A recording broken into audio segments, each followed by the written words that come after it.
Welcome back students. आज की अपनी इस वीडियो में हम class 10th CBSE 2024 question paper code 35 two set 2 को डिस्कस करेंगे।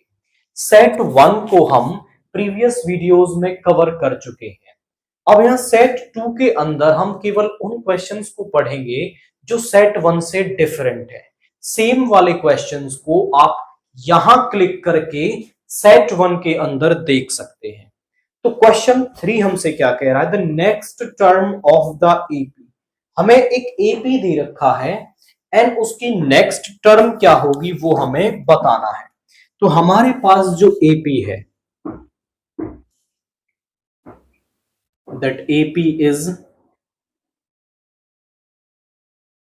वो है √7, √28 एंड √63।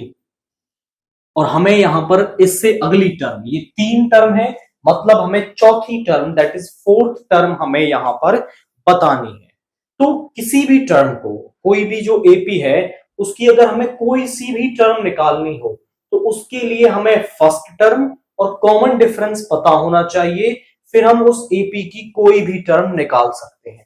तो आप यहां ध्यान से देखिए, इसकी फर्स्ट टर्म क्या है, √7, और कॉमन डिफरेंस निकालने के लिए हम सेकंड टर्म में से फर्स्ट टर्म सब्ट्रैक्ट कर दें तो यहां पे आ जाएगा दैट इज √28 माइनस का √7।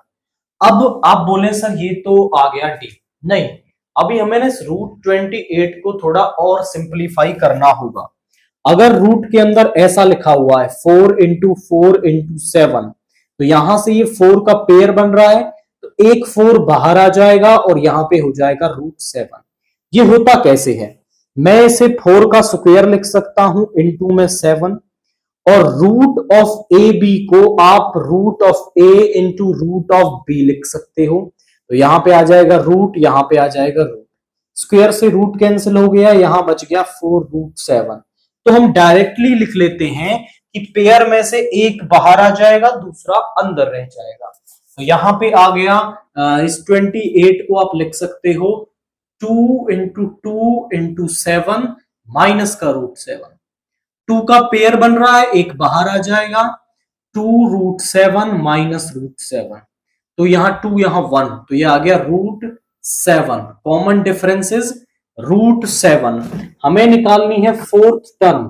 फोर्थ टर्म को आप लिख सकते हो a प्लस 3d, या फिर आप ऐसे लिख दो a3 प्लस d। दोनों में से कोई सा भी मेथड इस्तेमाल कर लें, वही बात होने वाली है। या तो आप थर्ड टर्म में d ऐड कर दो, या फर्स्ट टर्म को आप लिख सकते हो a प्लस का 3d by the formula of an is equal to a plus n minus 1 into D. यहां n के प्लेस पर आपने क्या पुट किया है, 4 पुट कर दिया है। तो यहां पे a is √7 plus 3 into D is √7। 3 plus 1 हो गया 4√7, बट 4√7 आपका यहाँ पे ऑप्शंस के अंदर नहीं दे रखा। तो फिर आप क्या करोगे, इस 4 को अंदर ले जाओगे। जब 4 को अंदर ले जाएंगे ना, तो 4 का स्क्वायर हो जाएगा। जैसे पेयर से एक बाहर आता है, और जब बाहर से अंदर लेके जाओगे तो इसका डबल यानी इसका स्क्वायर हो जाएगा। So it will be 16 into 7। तो यहां पे आ गया √112। एंड आप चेक करें तो ऑप्शन डी आपको ये यहां पर दे रखा है, तो ऑप्शन डी को आप इसके अंदर टिक करेंगे। क्वेश्चन 5 देखिए, if x is equal to a cos theta, y is equal to b sin theta, then the value of b square x square plus a square y square is। हमारे पास जो x है वो दे रखा है a cos theta, और y जो है वो दे रखा है b sin theta। तो हमें वैल्यू निकालनी है b square x square plus a square y square की, इसकी वैल्यू निकालनी है। तो आप बोले सर इसकी वैल्यू कैसे निकालेंगे, हम यहां पर जो भी हमें x और y की वैल्यू दे रखी है वो हम यहां सब्स्टिट्यूट कर देंगे, और जो भी अंदर से रिजल्ट बनेगा वो हम यहां पर लिख देंगे। तो हम यहाँ पे x और y की वैल्यू सब्स्टिट्यूट करने वाले हैं। बी स्क्वेयर, x की वैल्यू है a कॉस थीटा का square plus a square, y की वैल्यू है b साइन थीटा का स्क्वेयर। यहां पे आ गया b स्क्वेयर, a का स्क्वेयर करोगे तो a square cos square theta plus यहां पे आ गया a square b square sine square theta. दोनों में से a square b square common ले लें तो यहां पे आएगा sign square theta plus cos square theta. And we know that कि sine square theta plus cos square theta 1 के इक्वल होता है, तो a square b square into 1 ये हमारा हो गया a square b square. And आप ध्यान से देखें तो ये आपका कौन सा ऑप्शन दे रखा है, दैट इज ए ऑप्शन आपको यही दे रखा है, तो आप इसमें ए ऑप्शन को क्लिक करेंगे। यहां पे करना क्या है, सिंपली आपको x और y की वैल्यू यहां पुट कर देनी है और फिर आपको यहां पे इसका रिजल्ट मिल जाएगा। क्वेश्चन 6 देखिए, if the quadratic equation ax square plus bx plus c is equal to 0 has real and equal roots then the value of c is. हमारे पास एक क्वाड्रेटिक इक्वेशन दे रखी है, हम लिखते हैं the quadratic equation is,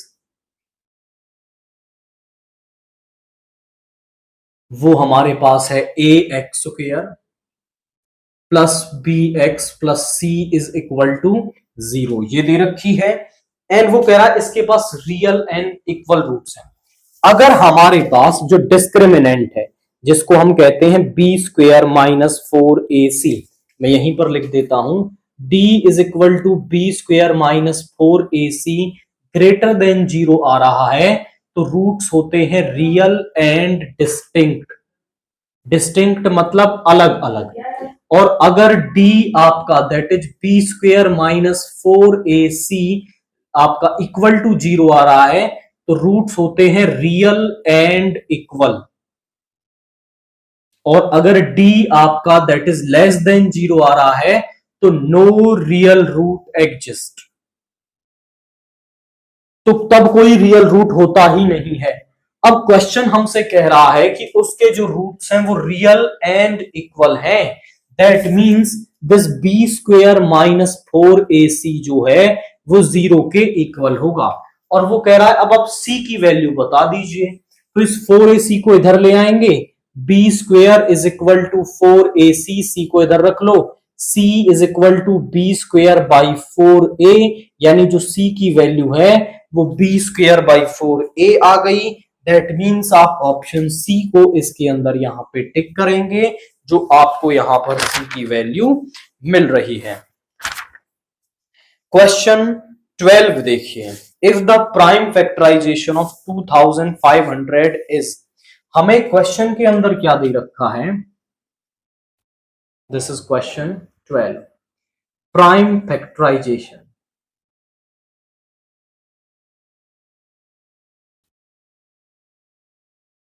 of 2520, वो दे रखा है 2 की पावर 3 इंटू 3 की power a into b into 7, then the value of a plus 2b।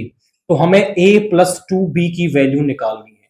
आप बोले सर a प्लस 2b की वैल्यू निकालना कोई टफ टास्क नहीं है, अगर मुझे a और b की वैल्यू पता चल जाए तो मैं a प्लस 2b की भी वैल्यू लिख सकता हूं।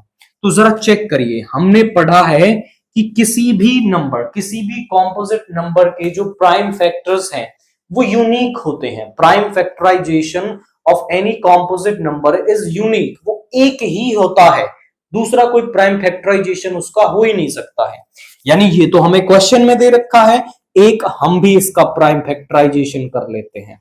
जरा पहले 2 से करते हैं, 2 से 1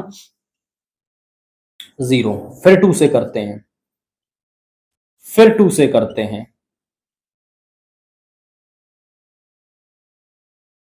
एंड अब इसको करते हैं 3 से, फिर 3 से करते हैं, एंड अब करते हैं 5 से, 7 1।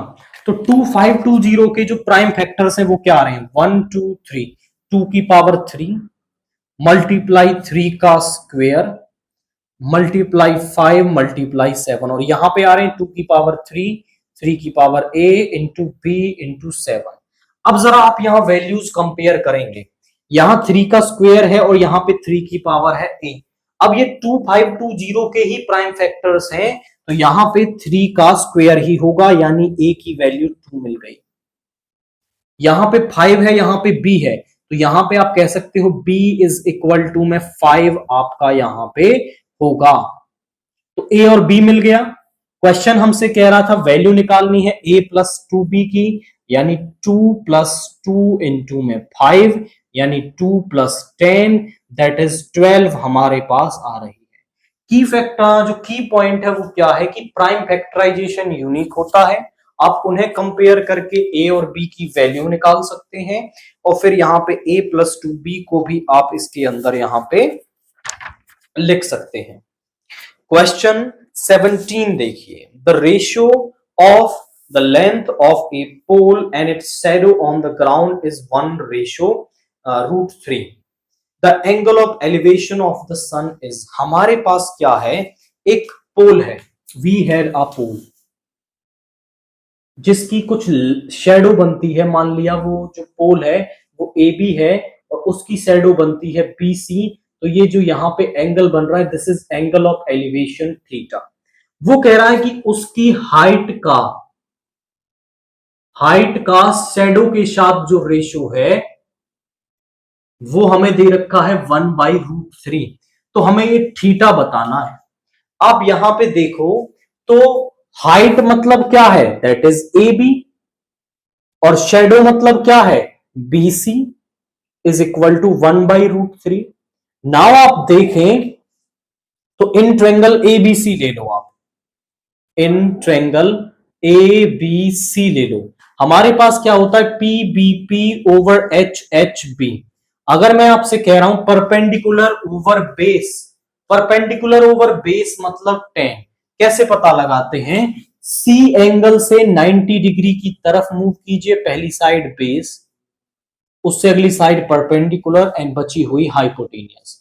तो अगर मैं लिख रहा हूं A B upon B C, A B upon B C यानी परपेंडिकुलर ओवर बेस, तो वो होता है tangent of the angle, this is second. अब जरा आप चेक करिए, यहां पर तो दे रखा है A B upon B C is 1/√3, यहां पे आ रहा है A B upon B C is tan theta. तो हम ऐसा कह सकते हैं from first and second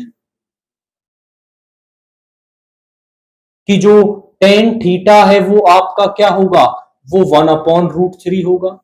1/√3 tan किस पर होता है आपका 30 डिग्री पर, तो यहां पे आ गया tan theta is equal to में tan 30, और अगर इन एंगल्स की टेंजेंट वैल्यू इक्वल आ रही है तो theta is 30 degree which is the angle of elevation.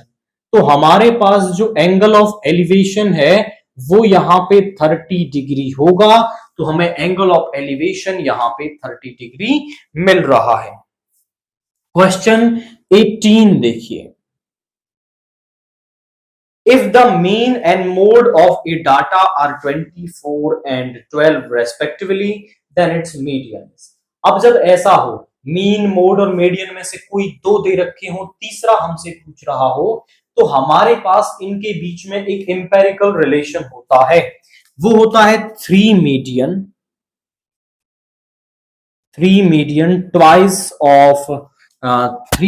twice of mean plus mode. ये होता है हमारे पास मीन मोड एंड मीडियन के बीच का इंपेरिकल रिलेशन। अब इनमें से वो कोई दो देगा, तीसरा आपसे पूछेगा। जैसे यहां पर जो मीन है, मीन हमें कितना दे रखा है 24, एंड मोड हमें कितना दे रखा है 12, और मीडियन वो हमसे पूछ रहा है। तो जरा आप चेक करिए, यहां पे हो गया 48 प्लस का 12, यानी 8 और 2 0 1 60। 3 को इधर डिवाइड में ले आओ, so median is equal to में यहां पे आ गया 60/3 दैट मींस 20। तो जो मीडियन की वैल्यू है वो हमारे पास यहां पे 20 आ गई। अब वो मीडियन पूछ रहा था, वो मीन पूछ ले, मोड पूछ ले, कोई भी दो वैल्यूज हमें देगा, तीसरी हमसे पूछेगा, तो वो हमें यहां पर इस इंपेरिकल रिलेशन में रखने से कोई सी भी वैल्यू हम यहां पर निकाल सकते हैं। क्वेश्चन 21 देखिए, if alpha and beta are the zeros of a quadratic polynomial px is equal to x square minus 5x plus 4, हमें एक क्वाड्रेटिक पॉलिनोमियल दे रखा है, then find the value of, तो हमें एक टर्म दे रखी है, उसकी वैल्यू निकालनी है। तो पहले हम गिवन पॉलिनोमियल लिखते हैं। द गिवन पॉलिनोमियल इज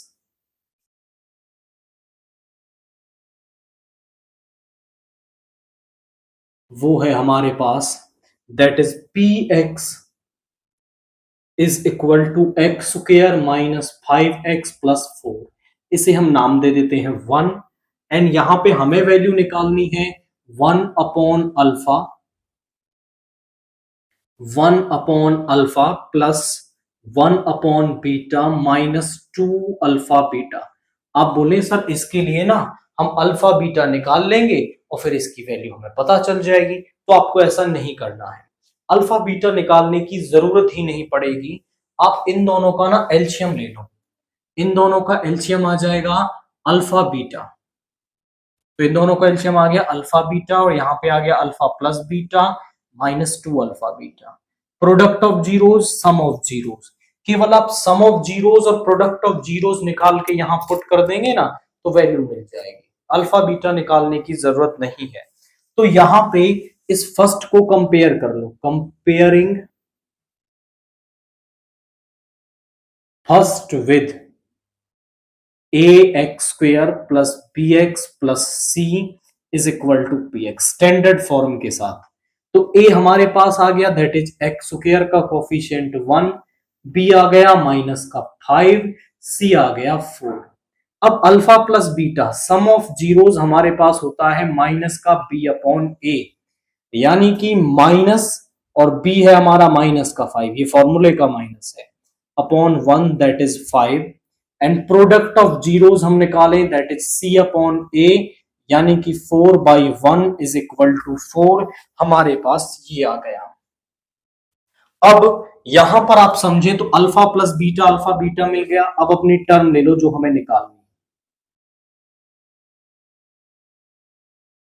इसका लिया एलसीएम, तो यहां आ गया अल्फा बीटा, अल्फा से डिवाइड करेंगे यहां बीटा बचा, बीटा से डिवाइड करेंगे यहां अल्फा बचा, माइनस 2 अल्फा बीटा। तो हमने ना सम ऑफ जीरोज और प्रोडक्ट ऑफ जीरोज पहले ही निकाल लिए, तो वो केवल वैल्यूज यहां पुट कर दो। अल्फा प्लस बीटा हमारे पास आया है 5, एंड यहां पे alpha beta that is product वो आया है 4, माइनस 2 इंटू 4। यहां इसका भी एलसीएम ले लो दैट इज 4 से यहां पे आ गया 5, और 1 से डिवाइड करेंगे 4, और into 8 is 32। 5 minus 32 is minus का 27/4, ये मेरे पास यहां पे आ गया।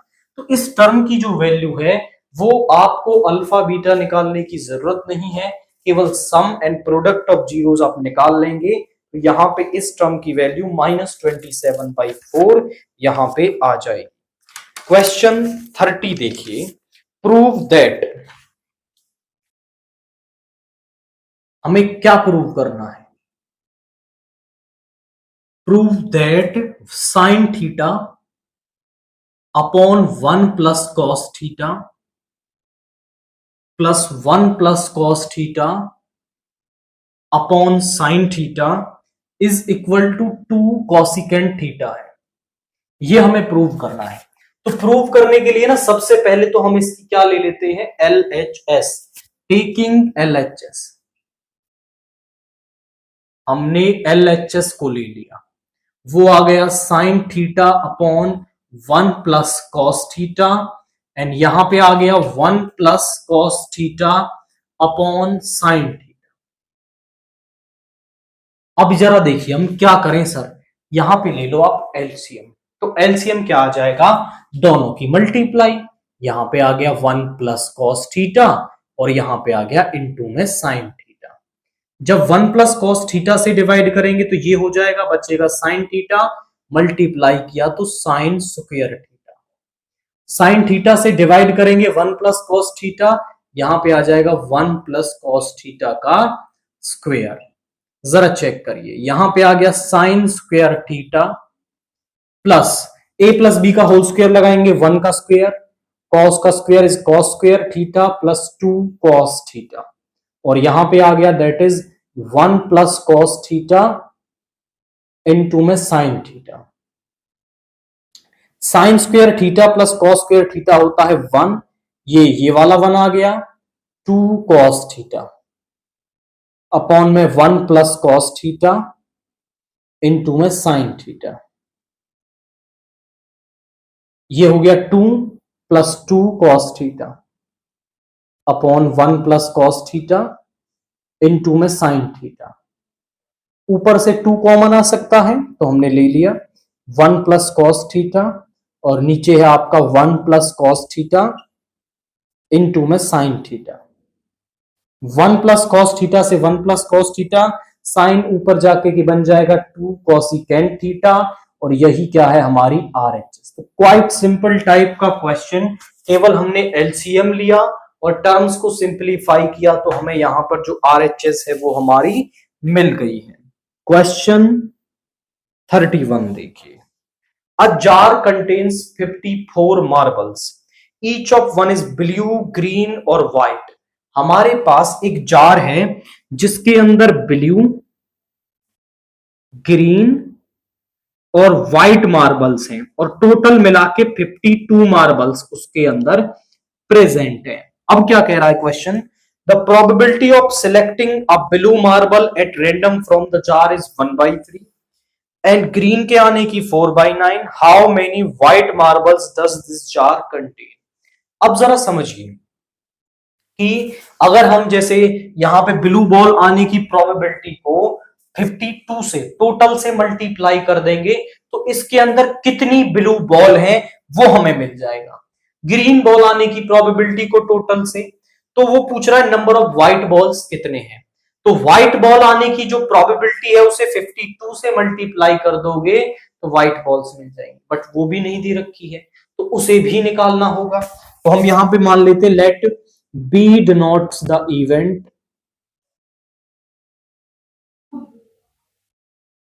of getting a blue ball। एक ब्लू बॉल आने की प्रोबेबिलिटी इवेंट को हमने बी मान लिया, कैपिटल बी।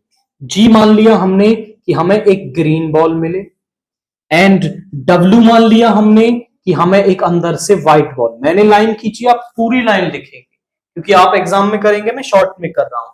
तो जो probability of the event B है, यानी ब्लू बॉल आने की प्रोबेबिलिटी, वो क्वेश्चन में दे रखी है 1/3, और एक ग्रीन बॉल आने की प्रोबेबिलिटी है दैट इज पीजी, जैसे हम लिख रहे हैं ग्रीन बॉल आने की प्रोबेबिलिटी 4/9, और डब्ल्यू व्हाइट बॉल आने की हम निकाल लेते हैं। हमें ये पता है कि किसी भी एक्सपेरिमेंट के एलिमेंट्री इवेंट्स का जो सम है वो क्या होता है, एलिमेंट्री इवेंट्स की प्रोबेबिलिटी का सम 1 होता है।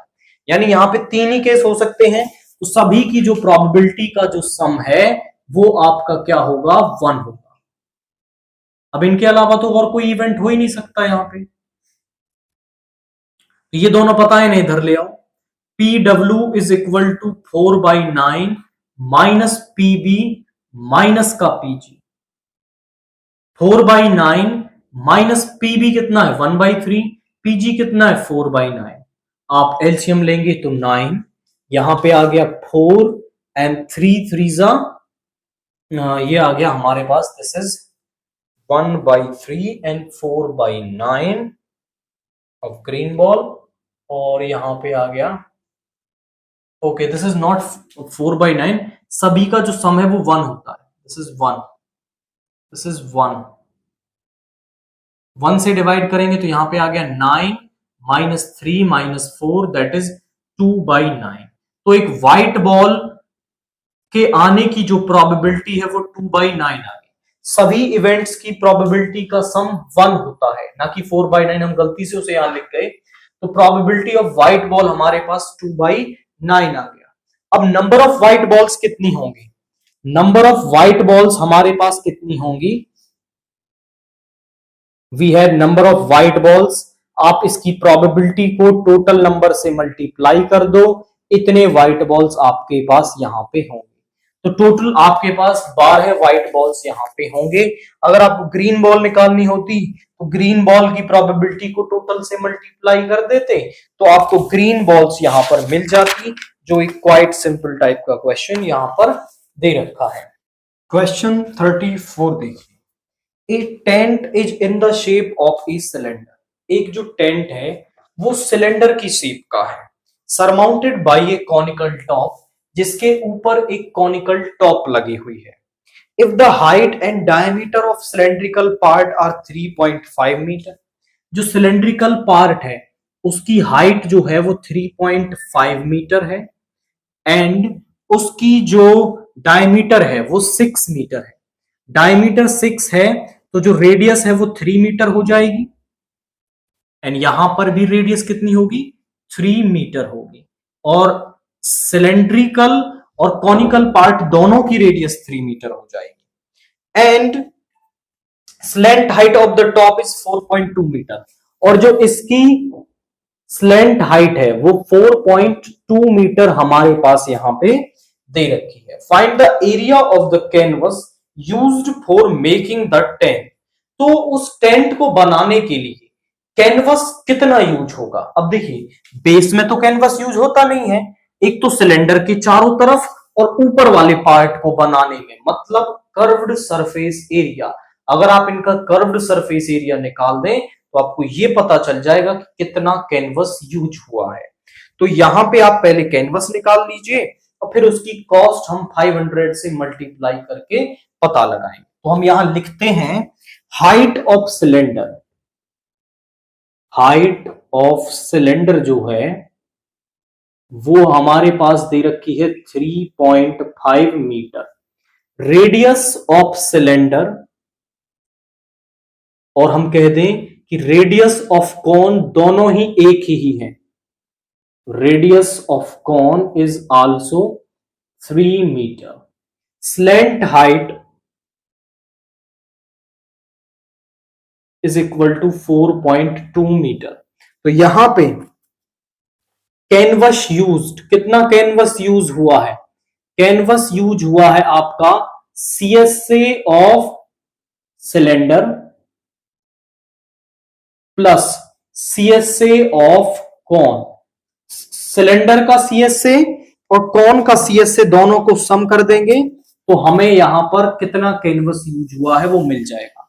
सिलेंडर का CSA होता है 2πRH और CSA ऑफ कॉन है πRL।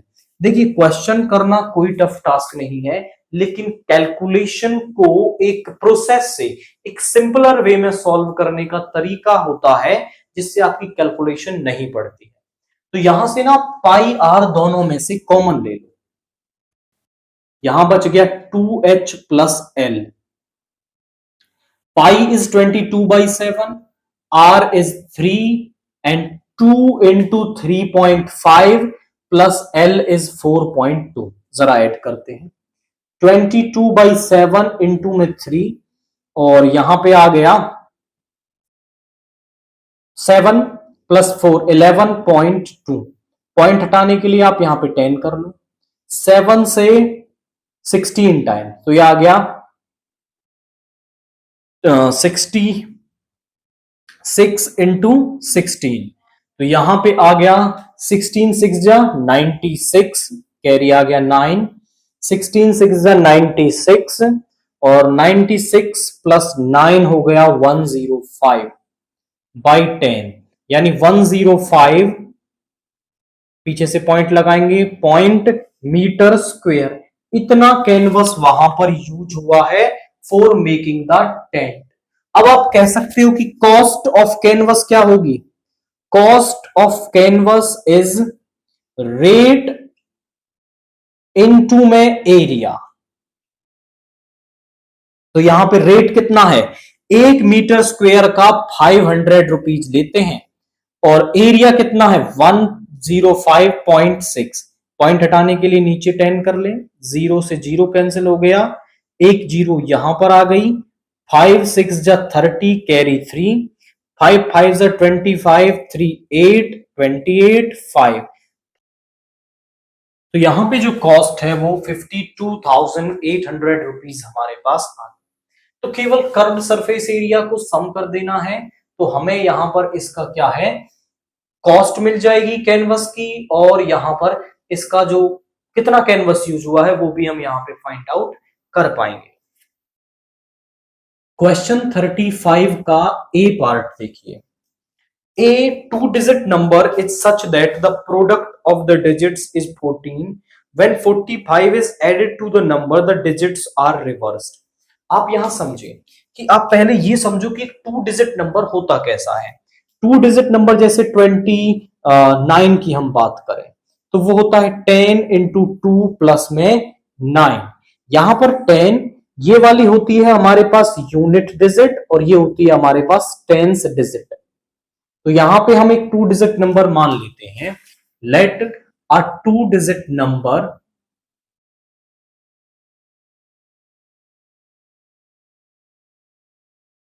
Ten x plus y. हमारे पास एक टू डिजिट नंबर आ गई है 10x प्लस वाई। अगर हम यहां पे कहें कि यूनिट डिजिट क्या है हमारे पास, यूनिट डिजिट है हमारे पास y, एंड टेंस डिजिट है हमारे पास दैट इज x। अब यहां पे कह रहा है अकॉर्डिंग टू फर्स्ट कंडीशन हम कहें,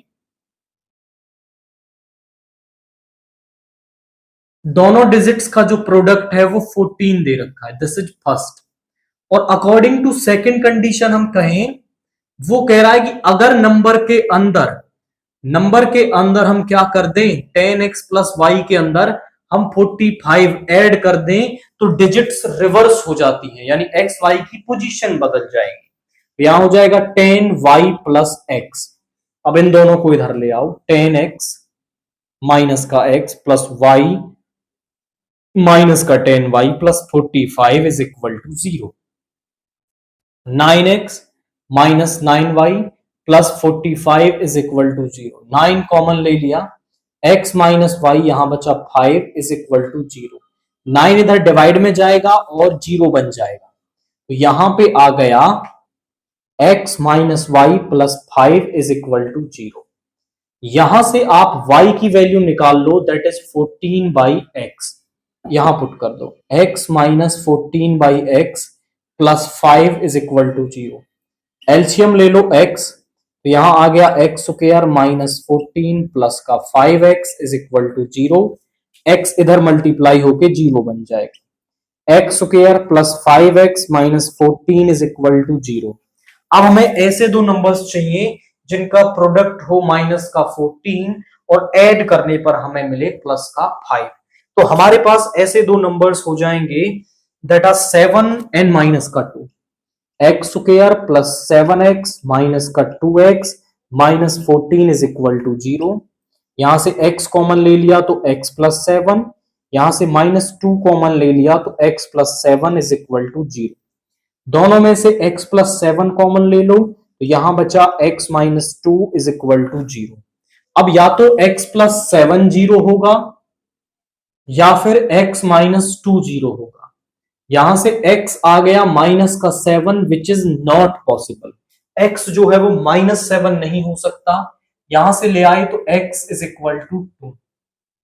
अब माइनस 7 क्यों नहीं हो सकता, क्योंकि x एक डिजिट है और जो डिजिट है वो आपकी नेगेटिव नहीं हो सकती।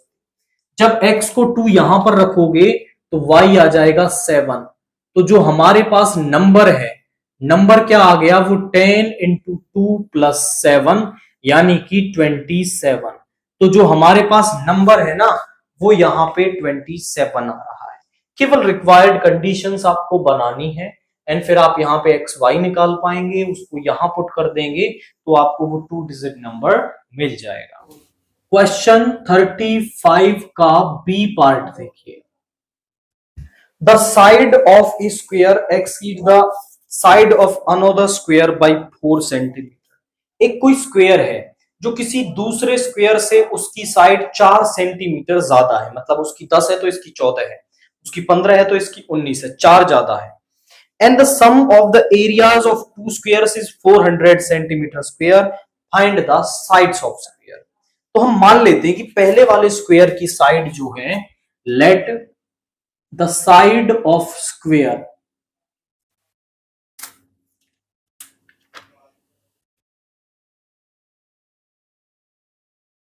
is x centimetre and let the side of another square, वो दूसरे वाले स्क्वायर की कितनी हो जाएगी, इससे 4 ज्यादा, यानी वो हो जाएगी x प्लस का 4 सेंटीमीटर, इतनी हो गई। अब अकॉर्डिंग टू क्वेश्चन हम कहें तो वही आप देखिए कि स्क्वायर का एरिया क्या होता है, साइड का स्क्वायर यानी एक्स स्क्वायर, इसका एरिया हो जाएगा एक्स प्लस 4 का स्क्वायर, और दोनों के स्क्वायर्स का जो सम है वो 400 हमें क्वेश्चन के अंदर दे रखा है कि दोनों स्क्वायर्स के एरिया का जो सम है वो 400 है। तो यहां a प्लस बी का होल स्क्वायर लगा दो, एक्स स्क्वायर प्लस 16 प्लस में 8x माइनस का 400 इज इक्वल टू 0। यहां पे हो गया 2x स्क्वायर प्लस का 8x और माइनस यहां पे हो जाएगा 0 minus 6 is 4, 9 minus 1 is 8, 384 is equal to 0। 2 common ले लो, x स्क्वायर प्लस का 4x माइनस में यहां पे आ जाएगा आपका that is 192 is equal to 0। Divide में ले जाओ, x square plus 4x minus का 192 इज इक्वल टू 0। मुझे ऐसे दो नंबर्स चाहिए जिनका प्रोडक्ट तो हो 192 और उन्हें सम करने पर आए प्लस का 4, तो इसके फैक्टर कर लेते हैं।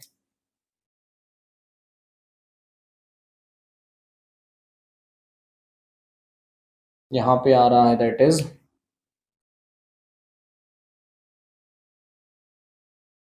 यहां पे देखिए अब नंबर्स क्या बनेंगे, अगर हम यहां ले लें 16 और 12, 16 और 12 का प्रोडक्ट आ गया इतना और ऐड करने पर आ जाएगा 4, तो यहां पे ले लो x square plus 16x minus का 12x minus 192 is equal to 0 आ गया।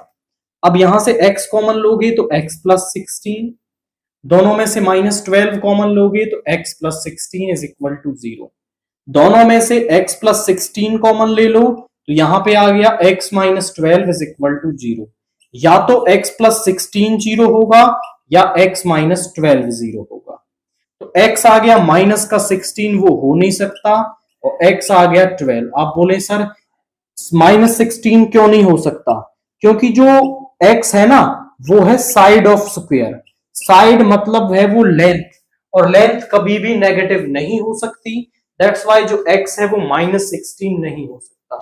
तो साइड ऑफ स्क्वायर आ गई 12 centimetre, side of another square वो होगी 12 प्लस 4 दैट इज 16 सेंटीमीटर। तो गिवन कंडीशन का हमने यहां पर यूज किया है और x की वैल्यू पता चल गई, x की वैल्यू पता चली तो हमें साइड ऑफ स्क्वायर्स भी यहां पे मिल गई है।